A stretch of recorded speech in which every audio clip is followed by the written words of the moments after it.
It's the motherfucking kid Linq. They call me Linq because I'm connected to the streets. And that's V.O.I.D because that's where he'll leave you. And it's the motherfucking Man Cave podcast. What's up with you, man? It was good, Linq. What's going on? Good. Ladies and gentlemen, welcome to the second episode of the Man Cave podcast. I'm here with the boy Linq. You know what I mean? Linq, what's good? What's going on? I'm chilling. What you been on, man? I'm good. I just had to fucking get here in 3 hours. I was stuck in the snow for 2 hours. You know what I'm saying? In a fucking blizzard in Canada, but you know. Yo, it is what it is, man. Don't complain, man. Yeah, whatever. At least you're here, you know, niggas. It's good because you know you're trying to avoid getting shot in the States. So, you know what I mean? this is what niggas from this is what niggas with cars say. Well, cops shooting niggas in Toronto too, anyways. But alright, where you want to start? Yeah, man. So actually, I have like some news like regarding like hip hop and shit like that. What up, dog? You know, recently, Lupe Fiasco he tweeted. He said, "Joe, hey yo, Joe, let me get your spot in slaughterhouse. Do you think that Lupe Fiasco have the ability to fit Joe Budden's spot? Because I know lyrically he's a great rapper, all that, but like the chemistry that Joe had with Cook, Voice, and Joel, I don't think like you would be able like to fit that position. What do you think though? So the first is the chemistry. Slaughterhouse, they was on tour together. They like slept like in the same studio for nights recording, like that chemistry. I'm not saying Lupe Fiasco is not a good rapper, but it's just that he's just not their type of rapper. You know what I'm saying? He could never fill Joe's spot. Ain't got nothing to do with his lyrical ability. You know what I'm saying? These niggas, like, they on some other shit when they rap. I mean, Lupe's on some other shit, but not that other shit. You feel me? No, like, definitely, but, yeah, I don't think he would, like, fit that position neither, because, you know, when you're looking at them niggas, like, them niggas are, like, I don't know, like, where these niggas get these skill sets, but, yo, Slaughterhouse, you know, it's like, when you put all them niggas living, like, individually, like, in the solo project, you be like, damn, like, you know, like, where these niggas come from? They all could always rap, but, like, the mixture together is some other shit. And you know Joe Budden, he from Jerbs. Y'all already know how we do out there, you feel me? So, next, alright, this is gonna be a long one. Now, last week, Eli Manning said he was retiring for football. A whole debate came about does he deserve to make the Super Bowl. He was 117, so that he had a 500 record as a quarterback. He's gonna finish in the top 10 in passing yards and touchdowns. All right, it really makes me sick. I think he is gonna make it to Hall of Fame. What's his name again? Eli Manning, Peyton Manning, little brother. He played for the New York Giants. Yeah. He beat the Patriots twice. The thing is, I think he's gonna make it, but it really is funny that he gets mentioned in the same sentence as great quarterbacks like Peyton Manning.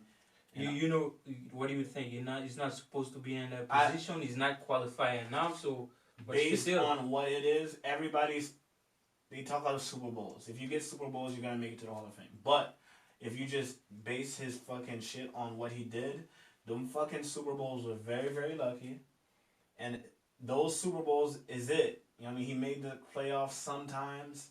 He always lost the first round, you know what I mean? So, like, I don't understand. Like, you know what I mean? Like, it's like Eli can't even lace Peyton Manning's shoes, you feel me? But he's going to go down in the same class as quarterback because Peyton only got 2 Super Bowls. And that makes me mad. Yeah, man. So how many like seasons this nigga like played? I think he came out 2003, 2004. So what, like 16, 17 years, something like that. also did like he win like a championship. With, He won 2 championships with the Patriots. I mean, against the Patriots. Against the Patriots, and what team that he was playing with at that time?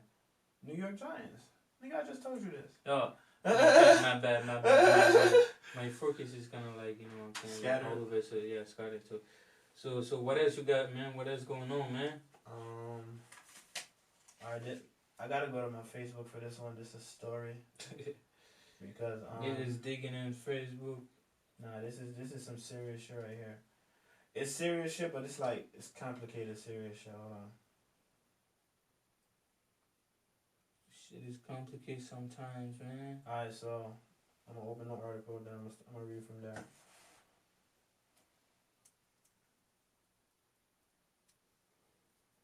You know? You got something to talk about while I load this? Oh yeah, definitely. That nigga R. Kelly, he misses like court date due to hernia. So what do you think? Do you think like, you know, as them niggas like been trying to press him a lot, do you think like he did that on purpose or he lying? So what do you think? For some reason, this whole R. Kelly shit is like really, really bad. Like fucking with me.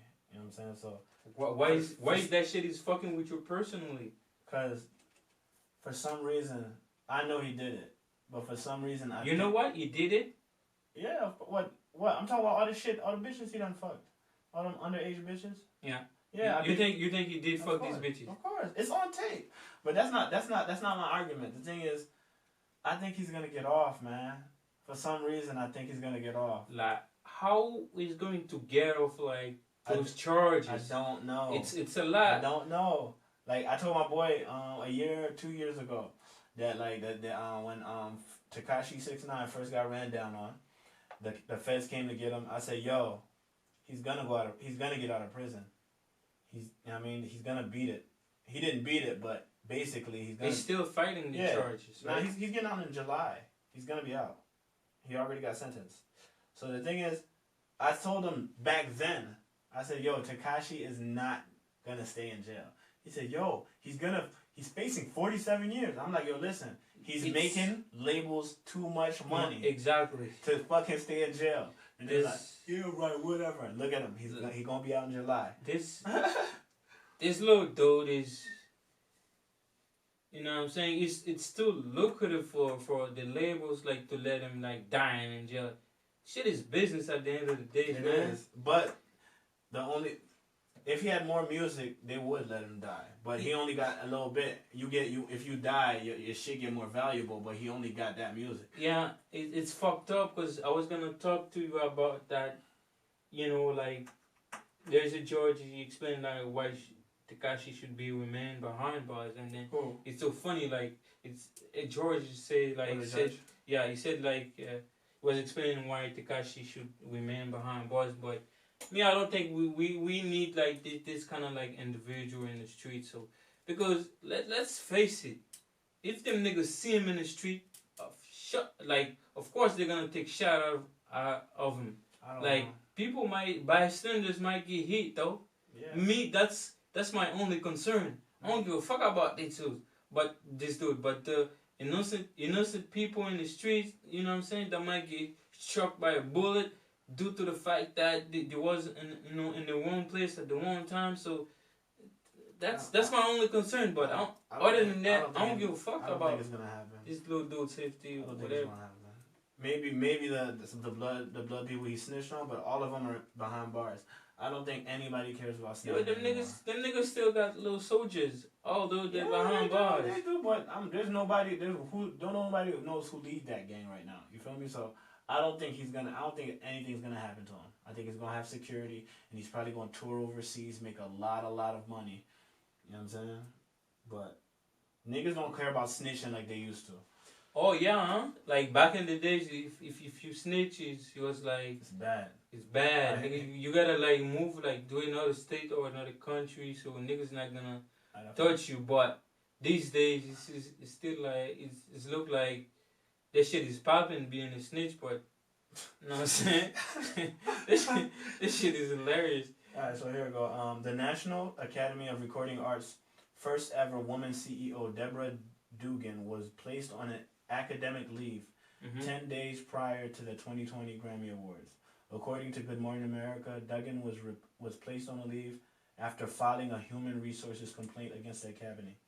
The detailed reports of the EEO complaint were revealed this Tuesday. According to the documents, Duggan brings up allegations of sexual harassment, gender discrimination, voter manipulation, and more, stating the Grammys voting process is an illustrative of the boys' club mentality that exists at the Academy and amongst its board's members. The former president of Disney Publishing added, verified statistics collected by a special task force she formed to calculate that the voting demographic is 68 male and 69 Caucasian members. Duggan also accused the board of finalizing nominees based on their personal relationship with specific artists. According to the complaint, the Academy manipulates song and album nominations based on ceremony performance set lists. Part of the extensive complaints, to make matters worse, the board is permitted to simply add in artists for nominations who did not even make the 20 artist list. Naturally, the member of the 12 boards and secret committees chose artists with whom they have personal or business relationships. This year, 30 artists that were not selected by the membership were added to the possible nomination.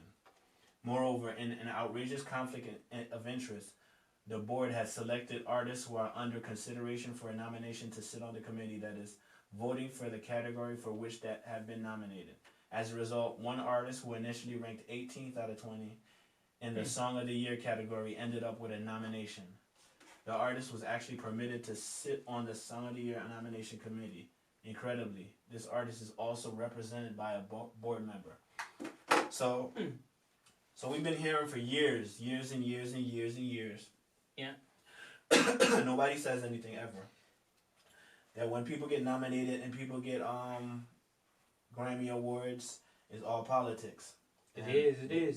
And then there has always been like manipulation, like when it's come to the Grammy, because all these people, they're all connected. The label CEOs and then the Grammy people and then all these guys, they got each other's number. Yeah, they do. Like shit is always being prepared like behind closed doors, like even the shit is revealed to the public. So let's say like like they want like Post Malone like to win like a Grammy. Like you think like the nigga like was responsible like for this nigga music? He's not gonna talk to these Grammy people. They're gonna talk, and then at the end of the day, it's all this music shit though. Like it's all money. It's politics. It's all politics, and then hold on. Let me get. There's one more. Duggan's. I must after I say this, I'm gonna say what I gotta say. Duggan's accusations got even darker as she revealed that the Grammy's legal counsel Joel Katz improperly conducted himself at a business dinner they were having. In an email that was sent December 22nd to the Grammy's Human Resources Department, Deborah Duggan alleges that Katz invited her alone to dinner and acted inappropriately, calling her baby and attempting to kiss her. All right. Sexual assault. Sexual harassment. Harassment. Hold on.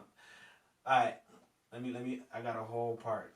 So, we've been hearing years and years how all the Grammy awards that they give is politics.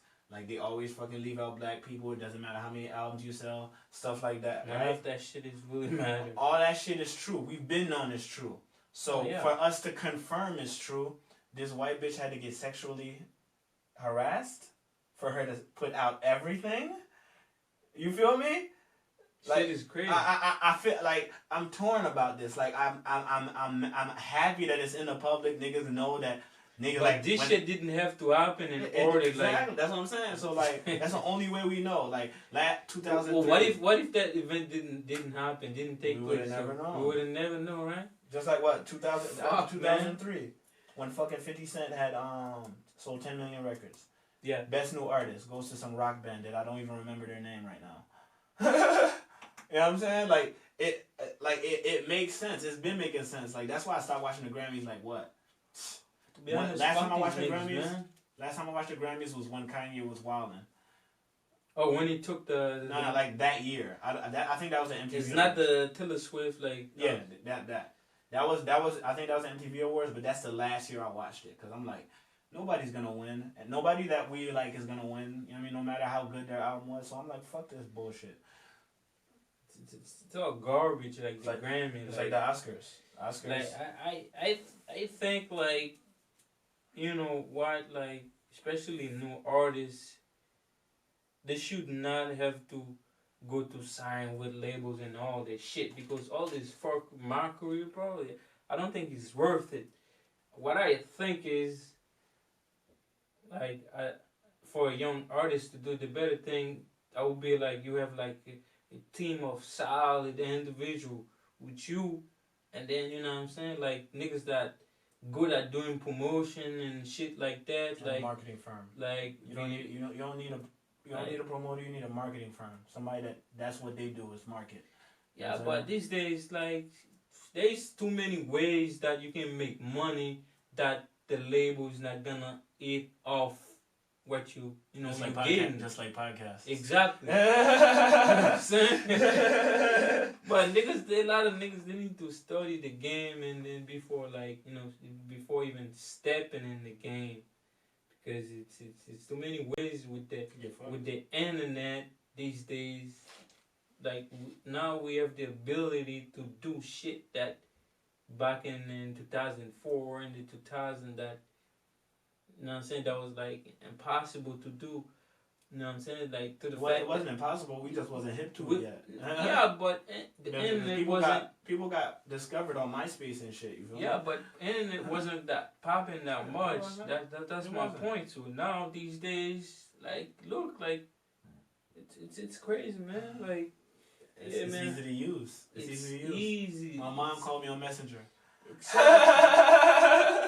My mom called me on Messenger. You feel me? So it's easy to use. This is crazy, man. Hey, I have some news. So the nigga Lil Wayne, he revealed the date of his new album that is entitled Funeral. Are you excited? Weezy gonna put out some more music, or you just like, you know what? I don't give a fuck about this nigga. Tell me, how do you feel about that shit? The last time, like, I listened to a whole Lil Wayne project, like front to back, was I Am Not a Human Being 1. I think that was when he was in jail, 2010, something like that. I really haven't been feeling Lil Wayne like that. You know what I'm saying? Like for a while. You know what I'm saying? It's because like he just sounds the same. He don't evolve. He don't try new shit. You feel me? Like, give me something. You know what I mean?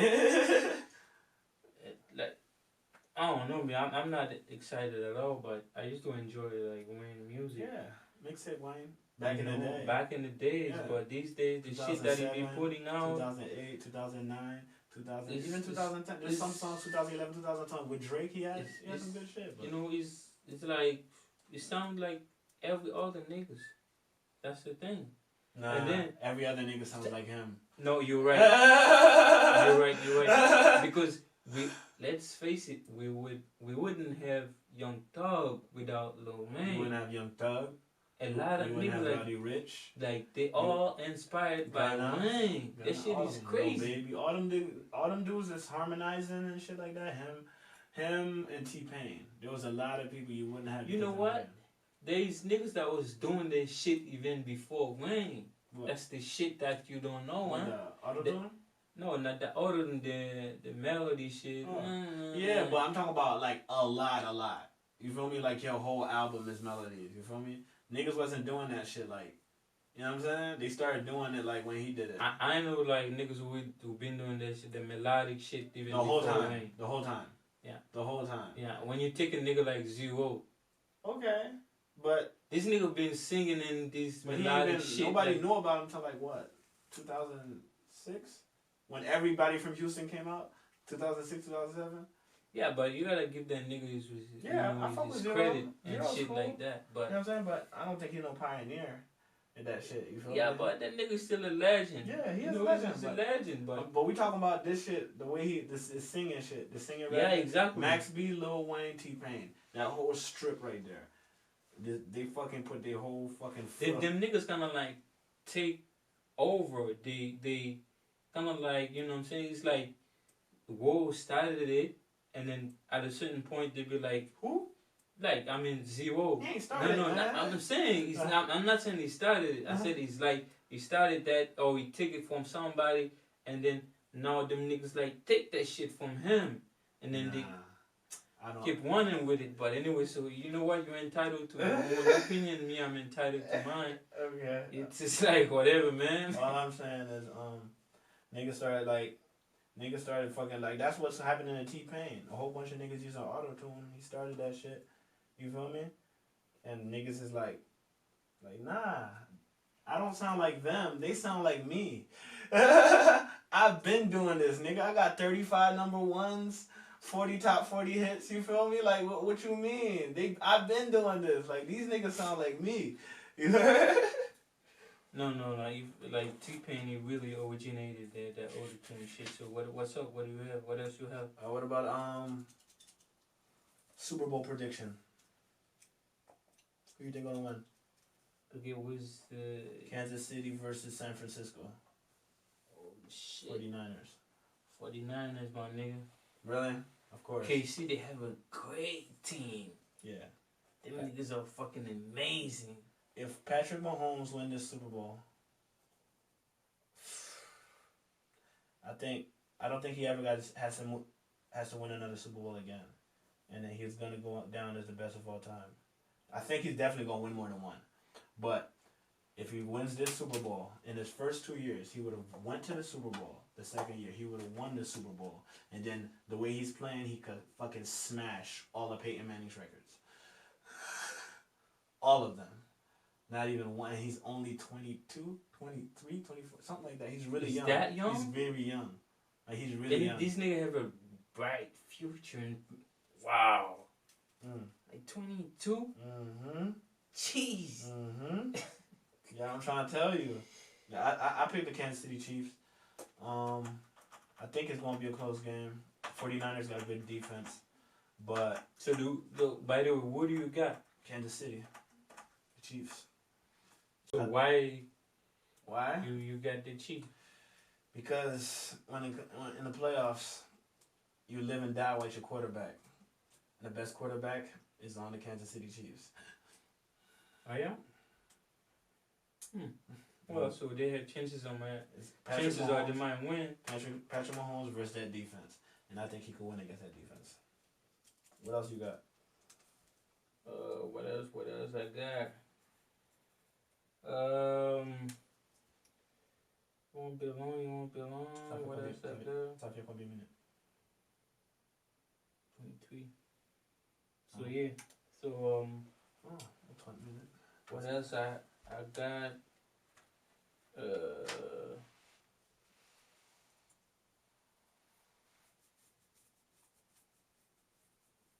Yo.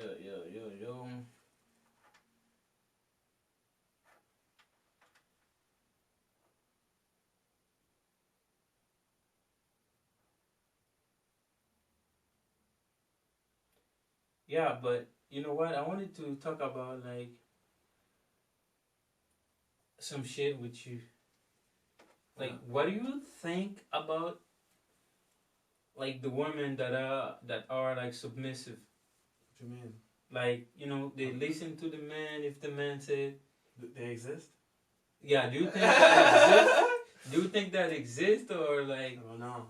I have yet to find one. So what do you mean? Like you haven't found one like yet? Mm-hmm. Like how long have you been here and then you haven't found one? A long time. I ain't putting my age out there, but a long time. I'm not asking you for your age, nigga. Don't get this shit twisted. What? I'm asking like how long have you been here and then you haven't met one? What, in Canada? Yeah. Submissive. I've been here since what, June 2018? It's 2020 right now. It's going on 2 years. Yeah, but you probably don't go out then. Sometimes. I go out if people invite me, shit like that, but I don't know, man. These bitches is crazy. You know what? It's awesome when you have a chick that is submissive, because you know. Tell me about it. Shorty listen to you, and then she ain't trying to take the lead like to do whatever. and stuff like that, and then she cook and all that. She's not trying to like start argument over little shit like that. It's great, but it exists. But it does, but it's very rare. Like it's very rare, like to find a chick like that. That's why. But it's like that's why like when you find one like a submissive chick, you gotta keep that. That's why I'm single. Because it's very rare like these days, man. Right. Like that's why I'm single. These bitches is crazy. Yo, bro, like hold on. I'm relaxed. Yo, if you keep saying like they crazy, what you're gonna end up like 40 and then you single shit like that. Shit, if I'm 40 and I'm single, then I'm gonna just pop a baby in somebody right quick. That's it. Yeah, I don't want to be with you. I just want to have a kid. I'm getting old. You heard? That's it. Like you think you're gonna find a chick like who's going to agree with that? Well, I don't know. If my money long enough. Exactly. Like for rich nigga, like for rich dude, it's possible, but for a nigga who's not rich like me, damn man, it's gonna be hard unless the bitch she's a star, she's rich, she don't need like your money and shit like that. Yeah, but when you get to those bitches, they treat you different because they're making more money. You feel me? So I'm good. I'm good. No, definitely. They treat you way different. Chicks who was rich who get money, making a lot of money. They tend to step their feet on your head and shit like that. Yeah, they don't treat you like their partner. They treat you like they're your mom. Fuck that. I'm just letting you know, like fuck that. Yeah, it's not because like a bitch got money that mean nigga gotta take shit from you. I don't play those I really don't give a fuck like how much money you got. I don't give a fuck. If your energy don't match mine, and if you just bring it on, like nah, take you and your money, go that way. You heard? Like, you feel me? Yo, since we all, I've been trying to not talk about relationships. Avoid that. Yeah, exactly. Because I want to try fucking. I'm gonna fucking put a relationship podcast out soon, but I've been trying hard.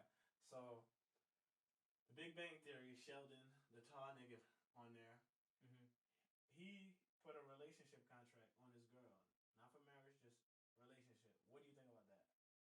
Like contract relationship, like a relationship contract. Okay, so what is this dude's status? Is it